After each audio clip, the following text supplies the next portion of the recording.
Vous voyez que Kagame se moque de nous, je vous l'avais dit. Il se moque de nous.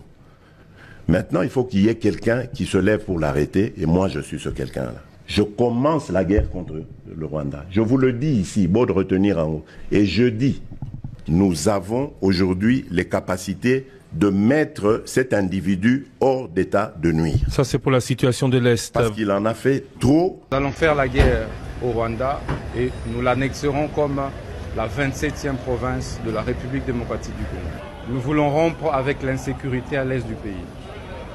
Notre priorité sera de faire arrêter M. Paul Kagame. La République démocratique du Congo a officialisé la fin de ses relations diplomatiques avec le Rwanda. Et elle est même allée plus loin. Elle a activé les tensions accrues. Parce qu'elle accuse le Rwanda d'appuyer l'avancée des rebelles du M23 dans l'est du pays. Le 25 janvier, Kinshasa a annoncé le rappel immédiat de ses diplomates postés à Kigali et a exigé que le Rwanda fasse de même sous un délai de 48 heures. Cette décision intervient alors que les affrontements s'intensifient entre l'armée congolaise et les combattants du M23 bénéficiant du soutien du Rwanda.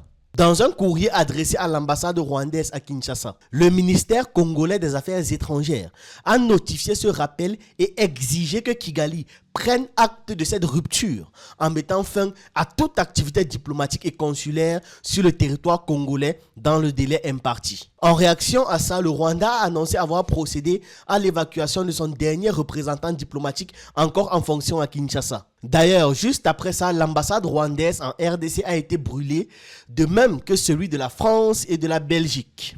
La France, accusée de semer le chaos en RDC, l'ambassade de France à Kinshasa est en flammes. La tension est vive à Kinshasa où des manifestants ont pris d'assaut l'ambassade de France, la réduisant en partie à un brasier. Leur colère vise Emmanuel Macron qui est perçu comme complice de Paul Kagame dans les troubles qui secouent la République démocratique du Congo. Les accusations de déstabilisation dans la région fusent et la colère des populations gronde contre la politique étrangère française. Donc voici les images d'une partie du bâtiment en feu.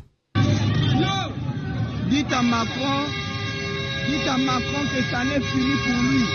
Qu'il retire ses mains du Congo. Qu'il retire ses mains du Congo. Après l'ambassade de France, l'ambassade de Belgique en flammes. C'est au tour de l'ambassade de Belgique de subir la colère des manifestants. Des scènes de chaos se déroulent actuellement devant des bâtiments. Les manifestants expriment violemment leur mécontentement.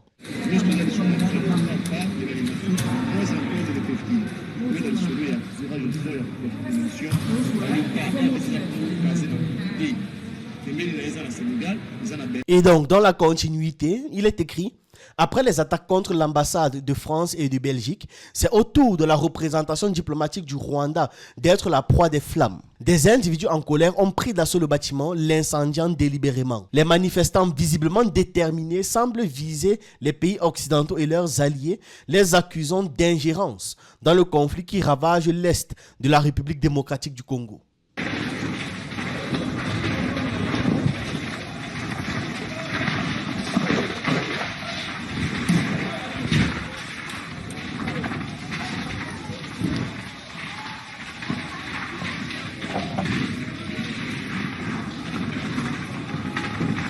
On a vu là à quel point la situation est en train de dégénérer. Petite pause. Sachez que vous pouvez souscrire à la chaîne pour 3 € et pour 10 € par mois et avoir du contenu exclusif en fonction du forfait.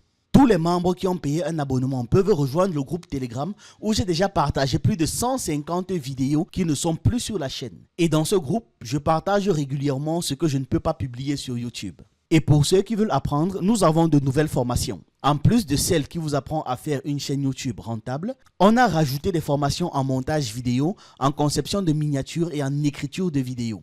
On vous apprend comment monter une vidéo en face caméra, en illustration ou encore en utilisant des avatars. On apprend également à faire des miniatures comme Pensée Kamit, Yomi Denzel ou encore le célèbre youtubeur MrBeast. Je vous laisse toutes les informations en description. Revenons au sujet. Ces derniers jours, les rebelles du M23 ont infligé un sérieux revers à l'armée congolaise dans la province du Nord Kivu, où des combats violents ont été signalés par les médias locaux, faisant des dizaines, voire des centaines de victimes. Selon les derniers rapports, les insurgés ont pris le contrôle de Goma, la capitale provinciale qui abrite 1 million d'habitants. ainsi qu'un nombre équivalent de déplacés. Donc ça fait 2 millions de personnes au total. Face à cette détérioration de la situation sécuritaire, l'ambassade de Russie en RDC a conseillé à ses ressortissants d'éviter la région et exhorté ceux qui s'y trouvent à partir de là au plus vite. Les ambassades des États-Unis, d'Allemagne, de la France, ainsi que le ministère des Affaires étrangères britannique ont également appelé leurs citoyens à quitter Goma, désormais prise en étau par les combats. De son côté, la mission des Nations Unies en RDC, la MONUSCO, qui soutient l'armée congolaise, a annoncé le 25 janvier la relocalisation temporaire de son personnel non essentiel stationné à Goma. Comment est-ce que Tshisekedi peut faire confiance aux soldats des Nations Unies?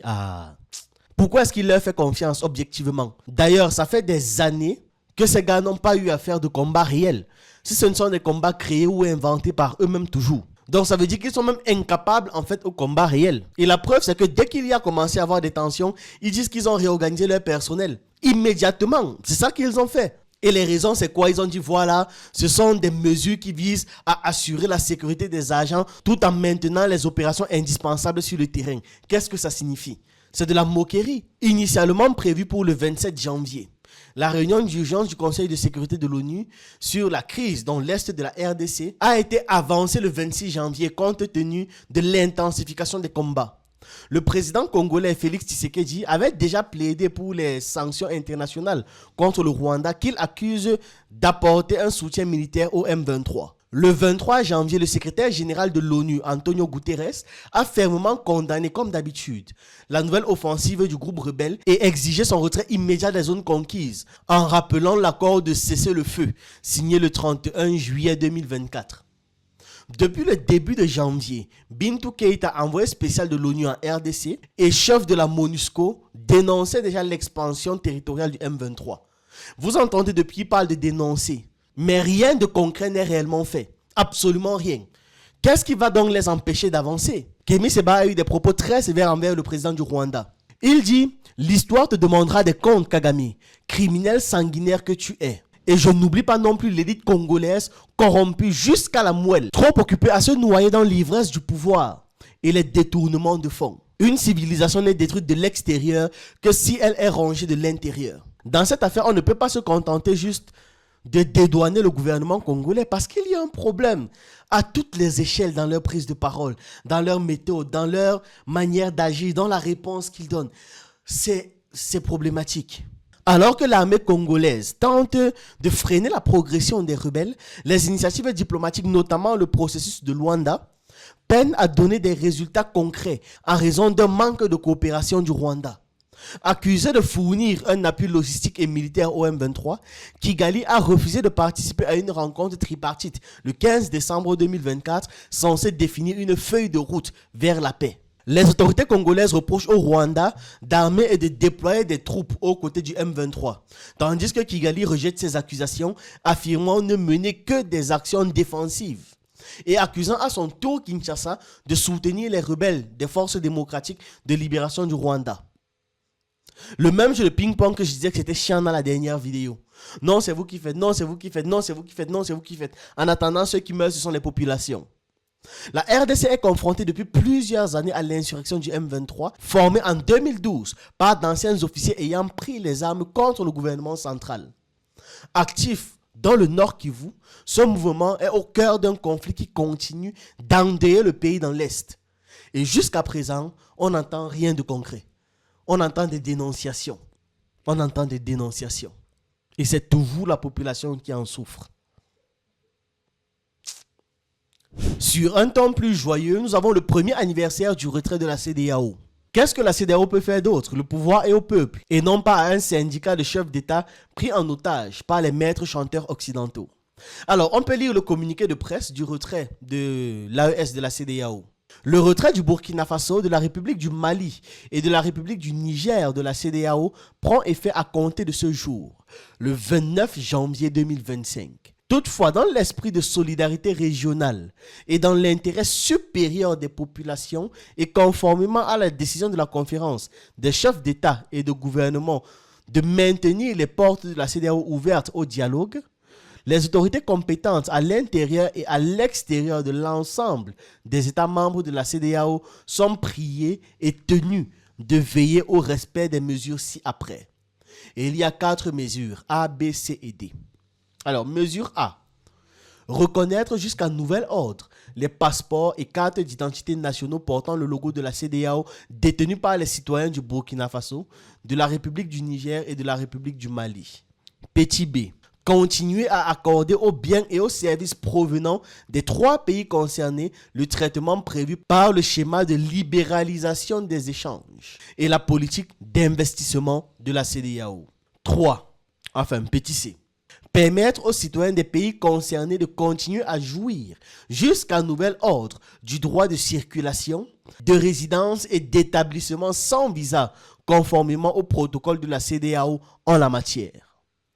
Petit D, dernier point, apporter aux fonctionnaires de la CEDEAO des 3 pays un soutien et une coopération sans faille dans le cadre de leur mission pour la communauté.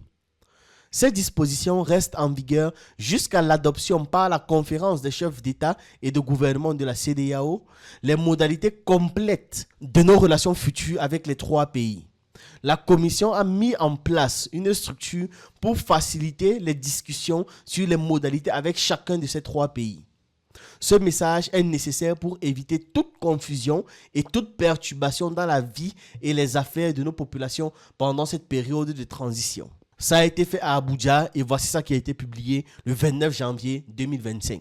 Les capitales du Mali, du Burkina Faso et du Niger ont vibré le 28 janvier au rythme de la festivité, marquant le premier anniversaire de leur retrait de la communauté économique des États d'Afrique de l'Ouest.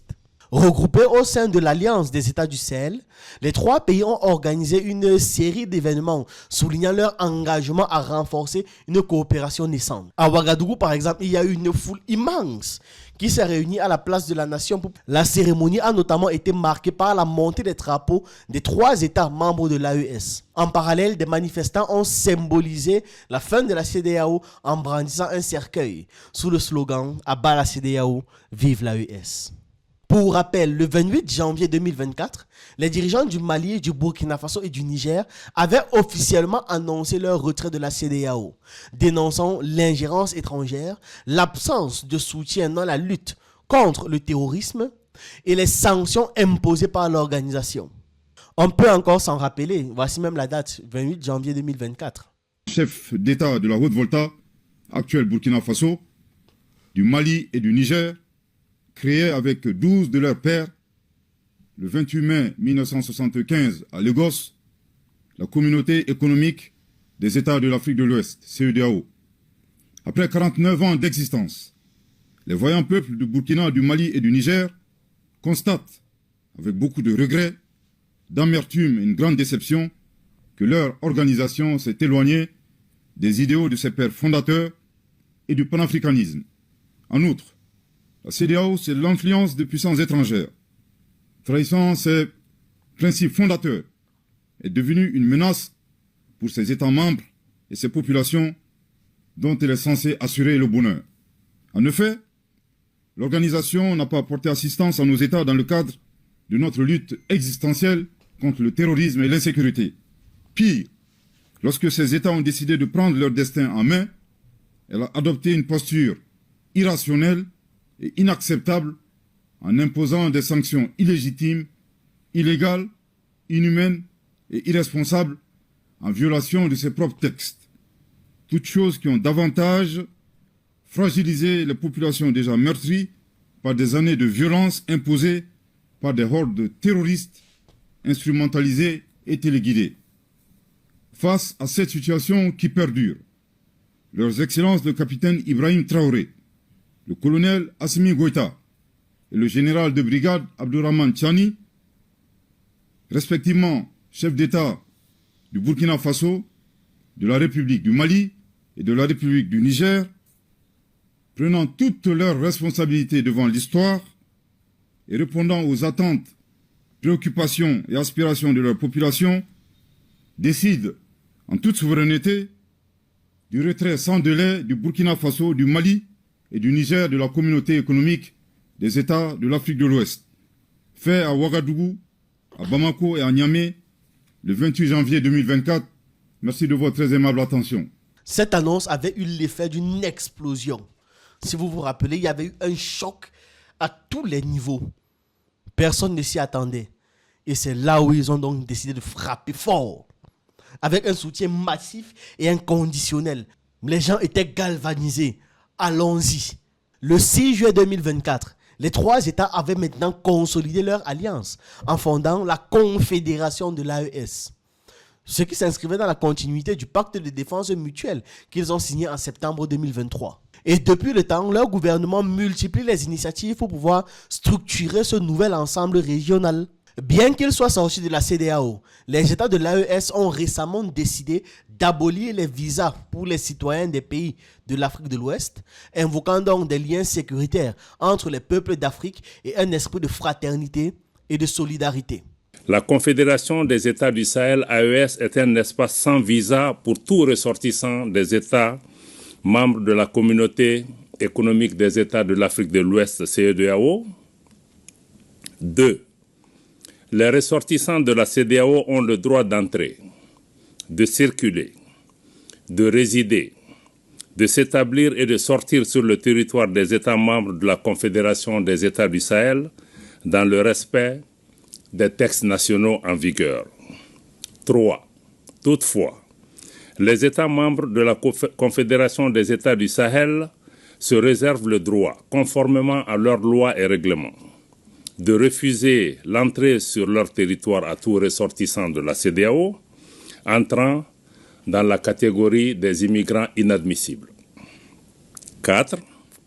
Les véhicules particuliers immatriculés sur le territoire d'un État membre de la CEDEAO pourront entrer sur le territoire d'un État membre de la Confédération, conformément aux textes en vigueur. 5. Les véhicules à usage commercial immatriculés sur le territoire d'un État membre de la CEDEAO et transportant des passagers pourront entrer sur le territoire d'un État membre de la Confédération conformément aux textes en vigueur. Fait à Bamako le 14 décembre 2024. Donc, la CEDEAO, malgré le retrait de ces pays, a décidé de maintenir ses liens avec le Mali, le Niger et le Burkina Faso, parmi lesquels la libre circulation et les avantages économiques qui se poursuivent. La CEDEAO a annoncé qu'elle maintiendrait donc les avantages de la libre circulation et les avantages économiques pour les citoyens membres de ces pays, comme on a lu dans le communiqué. En gros, la CEDEAO déclare qu'elle va continuer à reconnaître les passeports et les cartes d'identité nationaux portant le logo de la CEDEAO et qu'elle maintient le traitement préférentiel pour les biens et les services en provenance de ces pays. Les citoyens de ces pays vont continuer également de bénéficier de la libre circulation de résidences et d'établissements sans visa. La CEDEAO a déclaré que ces mesures sont prises dans l'esprit de solidarité régionale et dans l'intérêt supérieur des populations. La CEDEAO a mis en place une structure pour faciliter les discussions sur les modalités complètes de ces relations futures avec les trois pays. Donc voilà maintenant l'AES et la CEDEAO. En vrai, on a l'impression que l'AES seul prend toute la CEDEAO. Voici ça, non? Voici maintenant la nouvelle carte de la CEDEAO. Après le retrait officiel et acté aujourd'hui du Mali, du Niger et du Burkina Faso. Voici maintenant à quoi ça ressemble. Voilà. Et j'espère qu'ils sont fiers d'eux. En attendant, les choses continuent d'évoluer pour l'AES. On va terminer avec une information qui m'a plutôt fait rire. Vraiment, c'est un bonus comme ça. La start-up chinoise DeepSeek, lancée le 20 janvier, c'est un chatbot gratuit qui s'est rapidement imposé comme un sérieux concurrent à ChatGPT ou encore OpenAI. Voilà, vu que c'est le même produit, quoi. En l'espace d'une semaine, l'application DeepSeek a surpassé son rival américain en nombre de téléchargements aux États-Unis, devenant l'application gratuite la mieux notée sur l'App Store. Oui. Je me moque de Trump et de sa politique anti-Chine depuis hier. Ça ne fait pas partie. Je ris jusqu'à... Je m'étouffe même. C'est comme j'ai la grippe là, je ris, je tousse, j'ai mal à la gorge. Selon Bloomberg, l'entreprise chinoise affirme que son modèle rivalise, voire dépasse les meilleurs chatbots américains sur plusieurs critères d'évaluation, tout en ayant été développé pour une fraction du coût de ses concurrents. Très peu d'argent. D'ailleurs, c'est un truc open source. Le directeur général de l'Union bancaire privée a aussi fait comprendre que DeepSeek démontrait que c'est possible de concevoir des modèles d'IA très performants à moindre coût. Parce que les entrepreneurs américains ont essayé de leur faire croire jusqu'à présent. L'arrivée de DeepSeek R1 a fortement secoué les marchés financiers, provoquant une chute spectaculaire, accrochez-vous bien, une chute spectaculaire des valeurs technologiques, accrochez-vous bien.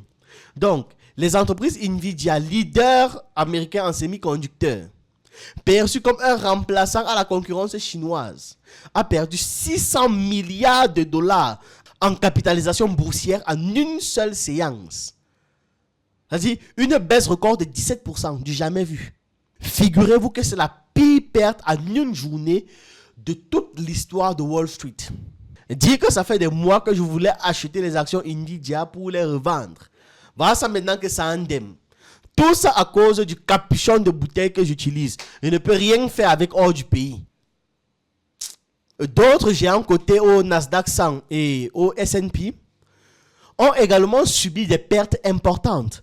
En Europe, Siemens Energy AG, fournisseur d'équipements pour les infrastructures de l'IA, a vu son action également chuter de 17%. Réagissant à l'ascension fulgurante de DeepSeek, le président américain Donald Trump a estimé que cette technologie devait servir de signal d'alarme aux entreprises américaines. En gros, il a expliqué que voilà, ils doivent tout faire pour rester en test dans tous les secteurs. Et il a dit ça le 27 janvier, mais aussi il a nuancé parce qu'il considérait cette concurrence comme intéressante pour pouvoir inciter les entreprises américaines à innover tout en réduisant les coûts de développement en tant que bon capitaliste. Ça me fait juste rire parce que c'est lui qui voulait dépenser 500 milliards pour le secteur de l'intelligence artificielle. Elon Musk, son pote, a récemment débloqué 6 milliards pour développer Grok. Et Amazon a investi 1,2 milliard dans Anthropic. Ceux qui développent Claude là. Dites-vous que DeepSeek a été développé avec des cartes graphiques de 2016. Les derniers modèles disponibles avant l'embargo de la politique de Trump à l'époque. Donc, c'est plus qu'une humiliation à ce niveau. Quand on pense que Nvidia vient de mettre sur le marché les cartes graphiques RTX 5090, quelle honte! Quelle honte! Tout comme ChatGPT, DeepSeek est capable de générer du texte, faire des recherches informatiques sur Internet et résoudre des problèmes de programmation. Ce qui renforce donc sérieusement la rivalité sino-américaine dans la course à l'intelligence artificielle. Et à mon niveau, à mon humble avis, je pense savoir qui a gagné pour le moment. En tout cas, voilà ce que j'avais à partager avec vous dans cette vidéo. Dites-moi ce que vous en pensez, vos avis, vos analyses par rapport à tout ça. Et on se retrouve une prochaine fois.